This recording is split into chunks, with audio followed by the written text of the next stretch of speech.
Hello everyone, मैं हूं पवन नेगी और आज के वीडियो में हम लोग देखने वाले हैं क्लास 12th केमिस्ट्री का चैप्टर 4 केमिकल काइनेटिक्स। और ये इस सीरीज़ का 5th पार्ट है।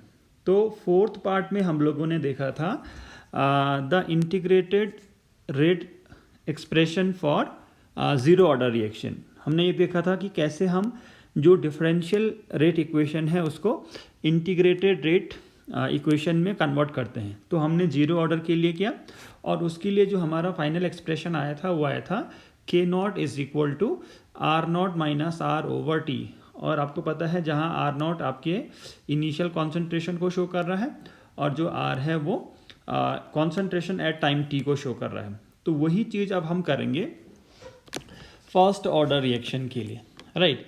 तो फर्स्ट ऑर्डर रिएक्शन के लिए जो इंटीग्रेटेड रेट एक्सप्रेशन होगा वो क्या होगा, reactant changing into the product. और जो रेट है उसको अगर डिफरेंशियल रेट इक्वेशन में लिखना है तो डिफरेंशियल फॉर्म में लिखना है तो हम इस तरीके से लिखते हैं in terms of concentration of reactant. ये हो जाएगा minus D R over D T is equal to K one are.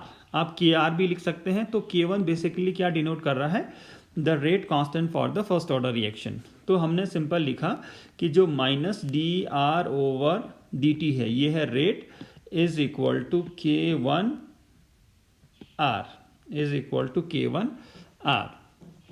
ठीक हो जाएगा। तो हम क्या करते हैं, जो एक स्टेप इसमें आता है जिसको हम कहते हैं सेपरेशन ऑफ वेरिएबल्स। मतलब जो वेरिएबल हैं एक जैसे उनको एक साथ हम ले आते हैं। तो यहाँ देखिए, यहाँ है डी आर और यहाँ है आर। तो ये डी आर और आर को हम क्या करेंगे, एक साथ लिखेंगे। तो एक साथ लिखने का मतलब ये हो जाएगा D R over R, right, is equal to हो जाएगा के वन डी टी। ये हो जाएगा के वन डी टी। अब यहाँ देखिए, अब यहाँ नेगेटिव साइन था, फिर हमने क्या करना है, इसको इंटीग्रेट करना है। तो आपको पता है जो कांस्टेंट है वो इंटीग्रेशन के बाहर आ जाएगा। तो जब हम इंटीग्रेट करेंगे तो हम ये वाला सिंबल यूज करते हैं, right, this is for the integration. अब आपको पता है डी आर का जो इंटीग्रेशन वो होता है आर, डी टी का जो इंटीग्रेशन वो होता है टी। अब यहाँ पर देखिए एक एक्सप्रेशन है डी आर ओवर आर। तो इसका इंटीग्रेशन आप याद रख लीजिए और हमें ज़्यादा ज़रूरत भी नहीं है। इसका इंटीग्रेशन होता है L N R, right. L N क्या है, आपको पता है लॉग और एल एन में क्या रिलेशन होता है, लॉग बेस में 10 होगा, एल एन बेस में ई होगा, सिंपल। तो हमें सीधा सीधा क्या करना है, इसका इंटीग्रेशन करना है। तो D R over R is equal to minus L N R, ठीक हो जाएगा। माइनस तो ये माइनस है इसलिए माइनस आया। हमें ये याद रखना है डी आर ओवर आर का जो इंटीग्रेशन है वो हो जाता है एल एन आर। के वन का आपको पता है कोई मतलब है नहीं इंटीग्रेशन से। जो डी टी है उसका इंटीग्रेशन टी हो जाएगा और साथ में जोड़ेगा एक इंटीग्रेशन कांस्टेंट, वो हमने लिखा है आई। आप उसको सी से भी लिख सकते हैं, नो डाउट, राइट। अब अगला जो स्टेप है वो हमारा क्या है दोस्तों, वो है to find the value of this constant I. हमें क्या करना है, इस कांस्टेंट आई की वैल्यू फाइंड आउट करनी है। सो इंटीग्रेटिंग बोथ साइड, हमें क्या करना है, दोनों साइड इंटीग्रेट करनी है, राइट। हमें क्या करनी है, दोनों साइड इंटीग्रेट करनी है। तो ये आएगा minus L N R is equal to K one T plus I. फिर at T is equal to zero, ये हम क्या कर रहे हैं, कंडीशन अप्लाई कर रहे हैं to find out the value of I. At T is equal to zero क्या हो जाएगा, R is equal to R naught, मतलब इनिशियल कॉन्सेंट्रेशन है तो आर की जगह आर नॉट रखिए, टी की जगह ज़ीरो रखिए, तो आई की जगह रखिए minus L N R, T की जगह लिखिए minus L N R. So putting the value of I in equation number 2, इस इक्वेशन में जब आप आई की वैल्यू रखेंगे तो क्या होगा, ये हो जाएगा minus L N R is equal to K one T और आई की वैल्यू हमने निकाली है माइनस एल एन आर, ठीक है। एल एन आर चाहो तो इस तरीके से लिख लेंगे हम, राइट। तो ये आ गया for the first order reaction. तो इसको अगर मैं रीअरेंज करके लिखूं तो ये क्या हो जाएगा दोस्तों, इसी को मैं ऐसा भी लिख सकता हूं, L N R is equal to क्या हो जाएगा, इज इक्वल टू हो जाएगा, यहाँ हो जाएगा माइनस K1T प्लस ln_r0। आपको ध्यान होगा कुछ ऐसा ही आया था जीरो ऑर्डर रिएक्शन के लिए, बट उसमें क्या था, ln नहीं था। एक बार फिर से हम देख लेते हैं, जीरो ऑर्डर रिएक्शन के लिए हमने क्या फाइंड आउट किया था, जो एक्सप्रेशन था जीरो ऑर्डर रिएक्शन के लिए हमने ये वाला एक्सप्रेशन फाइंड आउट किया था जो हम प्लॉट कर रहे हैं, राइट। देखिए जीरो ऑर्डर रिएक्शन के लिए क्या है, R is equal to minus K0T plus R0, और अगर मैं फर्स्ट ऑर्डर रिएक्शन के लिए लिखूं तो वहां हो जाता है ln_r is equal to minus K1T plus ln_r0।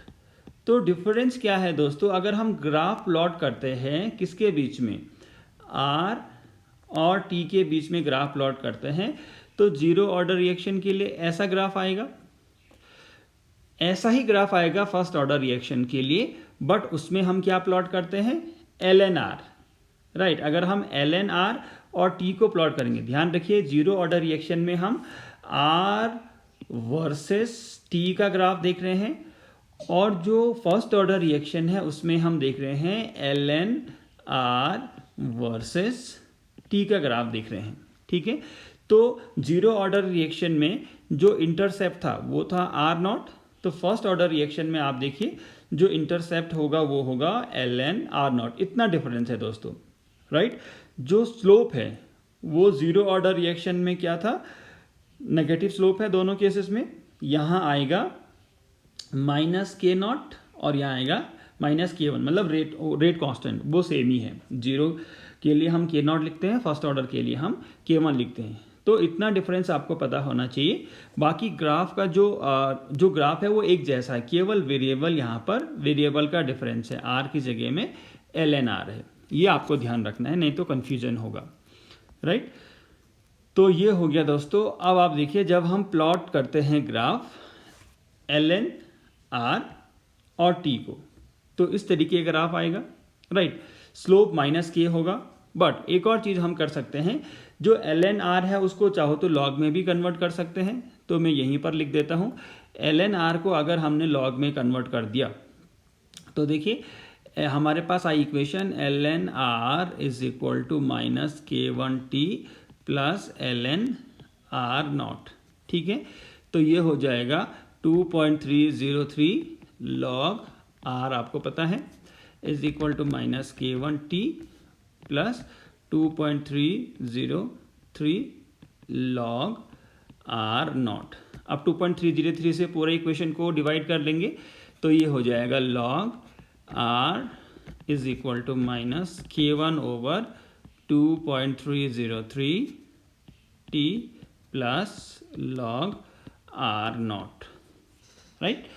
तो अगर हम ग्राफ प्लॉट करते हैं ln_r और T के बीच में, तो ग्राफ तो ऐसे ही आएगा, केवल स्लोप की जगह में क्या होगा, माइनस K, बट जब हम ग्राफ प्लॉट करते हैं log r वर्सेस T, तब ग्राफ कैसा आएगा, यहाँ देखिए जो ग्राफ यहाँ पर दिखाया है ये है log r versus T, time in second. तो अभी स्लोप कैसे आएगा, इस वाली इक्वेशन में देखिए जो लास्ट में हमने लिखा है, अभी स्लोप आएगा माइनस K1 ओवर 2.303, क्योंकि ln को log में कन्वर्ट किया है, ठीक है। तो ये जो आपको स्क्रीन पर जो ग्राफ दिखाई दे रहा है ये किसके बीच में ग्राफ है, ये है log r, ये है log r और टाइम के बीच में, इसलिए आपको यहाँ पे स्लोप ऐसा दिख रहा है। बट जब हम ln_r और T के बीच में ग्राफ प्लॉट करेंगे तो ये वाला टर्म नहीं आएगा, 2.303 नहीं आएगा, राइट। तो ये हमने एक्सप्रेशन निकाला है फर्स्ट ऑर्डर रिएक्शन के लिए। आप इसको कैसे भी लिख सकते हो, कई तरीके से हम इसको रीअरेंज कर सकते हैं। एक एक्सप्रेशन आपके ध्यान में होना चाहिए, फिर आप उसको कई तरीके से किसी भी फॉर्म में लिख सकते हैं। तो आई होप आपको ये पता चला होगा कैसे हमने ये एक्सप्रेशन निकाला है यहाँ तक, राइट। यहाँ तक कैसे निकाला, इसके बाद आप इसको और अरेंज कर लीजिए। इसको मैं लिख सकता हूँ ln_r0 माइनस ln_r, इसको इधर ले आएंगे, ये हो जाएगा K1T, और आपको पता है ln_a minus ln_b is equal to हो जाएगा ln_a बाई b। तो ये हो जाएगा ln R not by R over K1 is equal to K1T। ln R not over R is equal to K1T। यहाँ से K1 क्या आ जाएगा, 1 over T ln R not by R, 1 over T ln R not by R. ठीक है, ये हो जाएगा K1 is equal to 1 over T ln R not by R. So K1 is equal to आ जाएगा 2.303। अगर आपने ln को log में कन्वर्ट करना है तो ये आ जाएगा आपके पास K1 is equal to 2.303 over T log R not over R। ठीक है, तो ये है फर्स्ट ऑर्डर रिएक्शन के लिए इंटीग्रेटेड रेट एक्सप्रेशन। जैसे आपको ध्यान होगा हमने जीरो ऑर्डर रिएक्शन के लिए क्या निकाला था, K0 या K naught is equal to R naught minus R over T। ये है दोस्तों जीरो ऑर्डर रिएक्शन के लिए, और ये अभी आया है फर्स्ट ऑर्डर रिएक्शन के लिए। तो कितना डिफरेंस है आप देख सकते हैं। इसको एक और दूसरे टर्म्स में हम लिख सकते हैं। अगर इनिशियल कॉन्सेंट्रेशन को हम A लिख लें और कुछ टाइम बाद, क्योंकि इनिशियल कॉन्सेंट्रेशन कम हो जाएगा, मान लीजिए उसका x अमाउंट डिकम्पोज हो गया, तो concentration of reactant after time t क्या हो जाएगा, A minus x. Concentration of reactant after time t हो जाएगा R इज इक्वल टू हो जाएगा A minus x. So K1 क्या होगा, सो K1 होगा 2.303 by T log A over A minus X. ठीक है, K1 is equal to 2.303 over T log A over A minus X. ये है फर्स्ट ऑर्डर रिएक्शन के लिए इंटीग्रेटेड रेट एक्सप्रेशन। तो आई होप आप लोगों को ये समझ में आया होगा। और जैसे ये एक इंटीग्रेटेड रेट एक्सप्रेशन है फर्स्ट ऑर्डर रिएक्शन के लिए, जीरो ऑर्डर रिएक्शन के लिए इस फॉर्म में हमने क्या लिखा था, x is equal to K naught T। हमने लिखा था x is equal to K naught T, ये जीरो ऑर्डर रिएक्शन के लिए लिखा था, राइट। तो आपके सिलेबस में ये दो ही हैं, फर्स्ट ऑर्डर और जीरो ऑर्डर के लिए इंटीग्रेटेड रेट एक्सप्रेशन। तो अब देखिए इनका क्या सिग्निफिकेंस है वो हम देख लेते हैं। इंटीग्रेटेड रेट इक्वेशन का क्या सिग्निफिकेंस है, तो देखिए अगर हमें क्या करना है, order of the reaction find out करना है, तो हम क्या कर सकते हैं, इंटीग्रेटेड रेट एक्सप्रेशन की हेल्प से भी ऑर्डर निकाल सकते हैं। जैसे आपको पता है ऑर्डर जनरली हम अगर डिफरेंशियल रेट इक्वेशन है तो हम क्या निकालते हैं, हम लिखते हैं rate is equal to K A B and C, यहाँ पावर P, यहाँ पावर Q, यहाँ पावर R। तो रेट की पावर क्या हो जाती है, PQR। तो ऑर्डर क्या हो जाता है, P plus Q plus R। एक तो तरीका ये है, ये डिफरेंशियल वाला तरीका है। अब इंटीग्रेटेड रेट एक्सप्रेशन से अगर हमें क्या करना है, order of the reaction find out करना है, तो हम क्या करते हैं, डिफरेंट टाइम पर R नॉट और R की वैल्यू निकालते हैं। R not is initial concentration and R is the concentration after time T।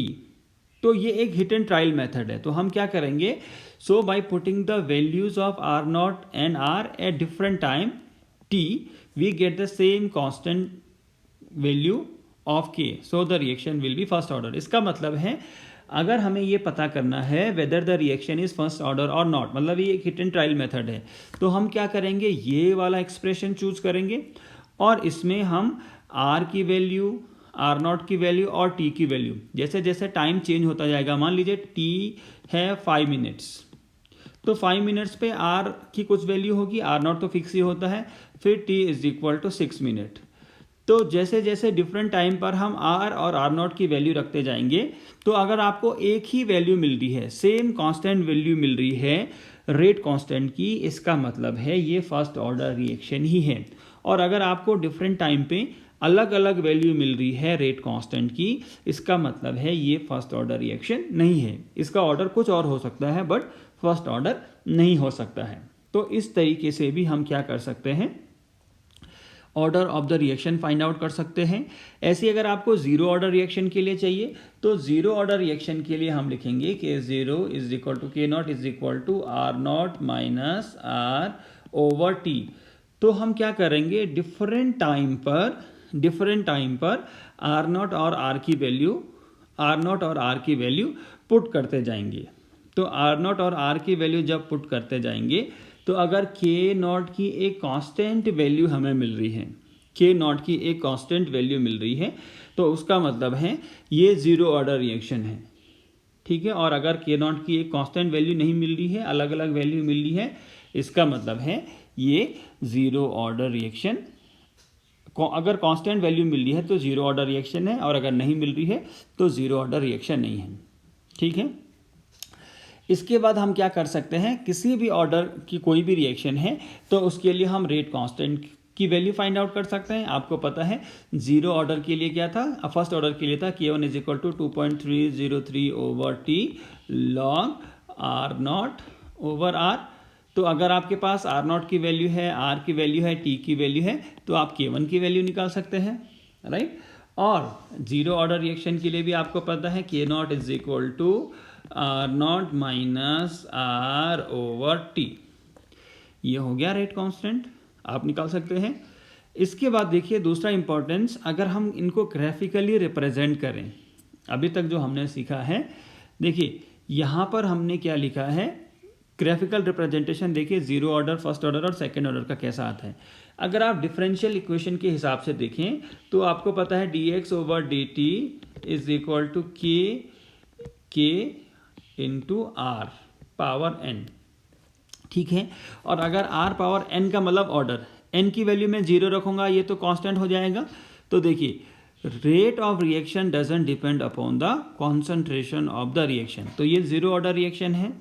अगर r की वैल्यू में 1 रखता हूं तो ये एक लीनियर ग्राफ आएगा पासिंग थ्रू द ओरिजिन। तो यहाँ पर dx over dt versus concentration का ग्राफ ऐसा आएगा, तो ये फर्स्ट ऑर्डर रिएक्शन है।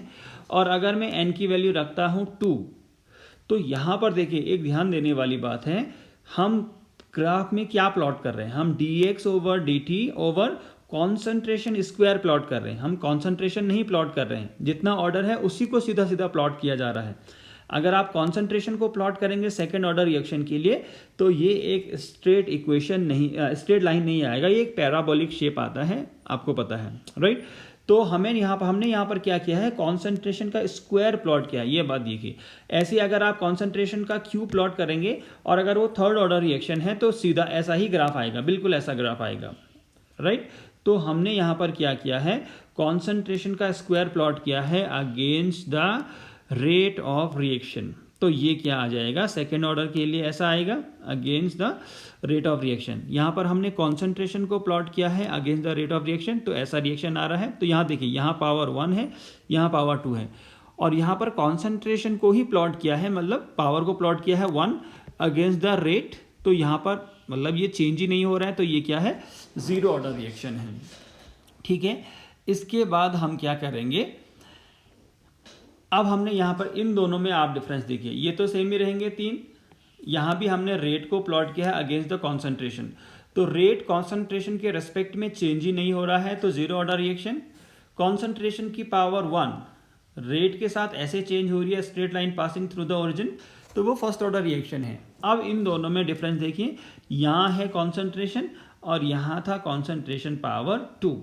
तो जब कॉन्सेंट्रेशन पावर 2 को प्लॉट किया गया तो वो एक स्ट्रेट लाइन आया पासिंग थ्रू द ओरिजिन। अब जब कॉन्सेंट्रेशन को प्लॉट कर रहे हैं सेकेंड ऑर्डर रिएक्शन के लिए तो ये एक पैराबोलिक शेप आएगा, ये एक स्ट्रेट लाइन नहीं आएगा, क्योंकि यहाँ तो पावर 2 प्लॉट कर रहे थे, यहाँ तो पावर 1 है, राइट। तो इस तरीके का ग्राफ आता है। अब अगर आप देखिए, अगर आप इंटीग्रेटेड रेट एक्सप्रेशन के हिसाब से देखेंगे तो अभी अभी हमने देखा जीरो ऑर्डर रिएक्शन के लिए कैसा ग्राफ आता है, कॉन्सेंट्रेशन और टाइम, नेगेटिव स्लोप कितना हो जाता है, -k, ठीक हो जाएगा। तो ये जीरो ऑर्डर रिएक्शन के लिए है। फर्स्ट ऑर्डर रिएक्शन के लिए हमने क्या करना है, log a वर्सेस टाइम को प्लॉट करना है। तो यहाँ पर आपको भी नेगेटिव स्लोप मिलता है -k ओवर 2.303, अगर ln होता तो -k ही होता, राइट। तो ये है इंटीग्रेटेड रेट एक्सप्रेशन से हमने जो फाइंड आउट किया है उसका जो ग्राफिकल रिप्रेजेंटेशन है वो है। यहाँ देखिए सेकेंड ऑर्डर रिएक्शन, तो सेकेंड ऑर्डर रिएक्शन में आप 1/a का मतलब यहाँ पर रिएक्टेंट की कॉन्सेंट्रेशन से है 1/a और t को प्लॉट करेंगे तो ऐसा ग्राफ आता है which is not passing through the origin, और यहाँ पर एक इंटरसेप्ट है, मतलब यहाँ पॉजिटिव स्लोप आपको मिल रहा है। इसका एक्सप्रेशन हमारे सिलेबस में था नहीं, इसका डेरिवेशन, तो इसलिए हमने इसको डिस्कस नहीं किया। ये दो आपके काम के हैं, zero order and first order. तो आई होप आपको ये समझ में आया होगा कि क्या इम्पोर्टेंस है जो ग्राफिकल रिप्रेजेंटेशन है या जो इंटीग्रेटेड रेट एक्सप्रेशन है अलग अलग टाइप की रिएक्शन के लिए उसका, और ये बहुत इंपॉर्टेंट है और कई सारे क्वेश्चन इससे बनते हैं।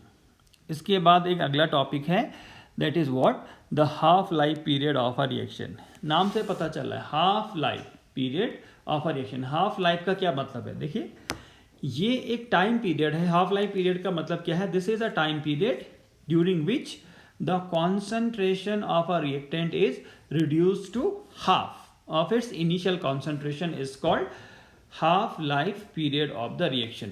मान लीजिए कोई रिएक्शन है जिसमें जो इनिशियल कॉन्सेंट्रेशन है रिएक्टेंट का वो लिया है 50 ग्राम, मान लीजिए 50 ग्राम लिया है। अब अगर ये 25 मिनट्स में जब रिएक्शन स्टार्ट होती है उसके 25 मिनट्स में जो रिएक्टेंट का कॉन्सेंट्रेशन है वो पहले का आधा रह जाता है। पहले का आधा रह जाता है का मतलब 50 का कितना रह जाएगा, ये 50 का रह जाएगा 25, तो पहले का आधा रह जाता है, 50 का 25 रह जाता है। तो ये जो टाइम है 25 मिनट्स, ये क्या है, इसका हाफ लाइफ पीरियड है, क्योंकि वहाँ 50 का कितना हो गया, हाफ हो गया। अगर 60 मान लीजिए अगर 60 ग्राम इनिशियली होता तो किसी टाइम पीरियड में जिस टाइम पीरियड में ये 60 का हाफ हो जाए, मतलब 30 ग्राम हो जाए, तो उसको क्या कहेंगे, उसको कहेंगे हाफ लाइफ पीरियड, उसको कहेंगे हाफ लाइफ पीरियड, राइट। सो बहुत सिंपल सा डेफिनेशन है, the time during which the concentration of a reactant is reduced to half of its initial concentration is called half life period of the reaction, is called half life period of the reaction। ठीक है, ये हो गया दोस्तों। अब आप देखिए हम फर्स्ट ऑर्डर रिएक्शन के लिए अगर आप हाफ लाइफ पीरियड निकालना चाह रहे हैं तो फर्स्ट ऑर्डर रिएक्शन के लिए इंटीग्रेटेड रेट एक्सप्रेशन क्या है, K is equal to 2.303/T log R0/R, right, ऐसा हम लोग लिखते हैं।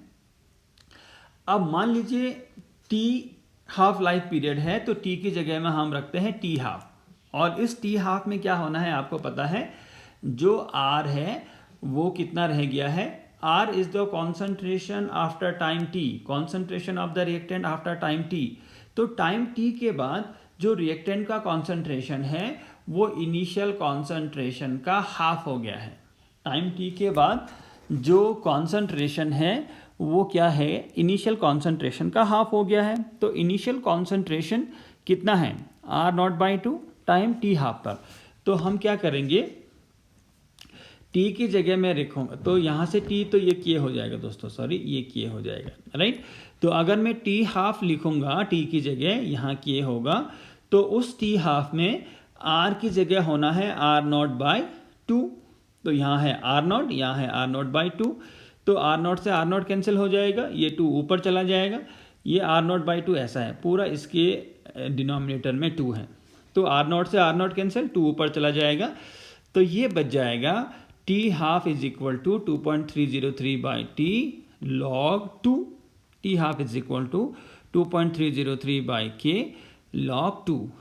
तो log 2 की वैल्यू रखेंगे और उसको इससे मल्टीप्लाई करेंगे तो ये आ जाता है T half is equal to 0.693/K, T half is equal to 0.693/K, right. So ये है आपके फर्स्ट ऑर्डर रिएक्शन के लिए हाफ लाइफ पीरियड, ठीक है। इसका क्या मतलब है, half life period for the first order reaction is independent of the initial concentration, क्योंकि जो टी हाफ का एक्सप्रेशन आया है वो है 0.693/K। तो यहाँ आप देखिए इनिशियल कॉन्सेंट्रेशन इस ऑफ द रिएक्टेंट इस एक्सप्रेशन में आया ही नहीं है, तो इसका मतलब है this is independent of the initial concentration of the reactant. ठीक हो जाएगा। ये है फर्स्ट ऑर्डर रिएक्शन के लिए। जीरो ऑर्डर रिएक्शन के लिए देखिए, जीरो ऑर्डर रिएक्शन के लिए आपको पता है T इज इक्वल टू होता है R0 minus R over K। अब मैं T की जगह T हाफ रखूं और यहाँ रखूं R की जगह R0/2, तो ये क्या आ जाएगा T half is equal to R0/2 की। तो यहाँ पर देखिए जो T हाफ है for the zero order reaction that is dependent on the initial concentration of the reactant, that is dependent on the initial concentration of the reactant. So this was all about the half life period of the reaction. तो हमने zero order reaction के लिए half life period देखा, first order reaction के लिए half life period देखा, और जो ग्राफिकल रिप्रेजेंटेशन था डिफरेंट टाइप की रिएक्शन का वो हमने देखा इंटीग्रेटेड एक्सप्रेशन से या डिफरेंशियल एक्सप्रेशन से हमने देखा, और साथ में हमने देखा जो सिग्निफिकेंस है इंटीग्रेटेड रेट लॉ एक्सप्रेशन का वो देखा, और साथ में हमने देखा integrated rate expression for the first order reaction. So this is all about the part 5 of the this chapter, right. तो आई होप आपको ये समझ में आया होगा. इन केस आपका कोई डाउट है तो प्लीज़ कमेंट कीजिए, and thank you very much for watching this video. Thank you.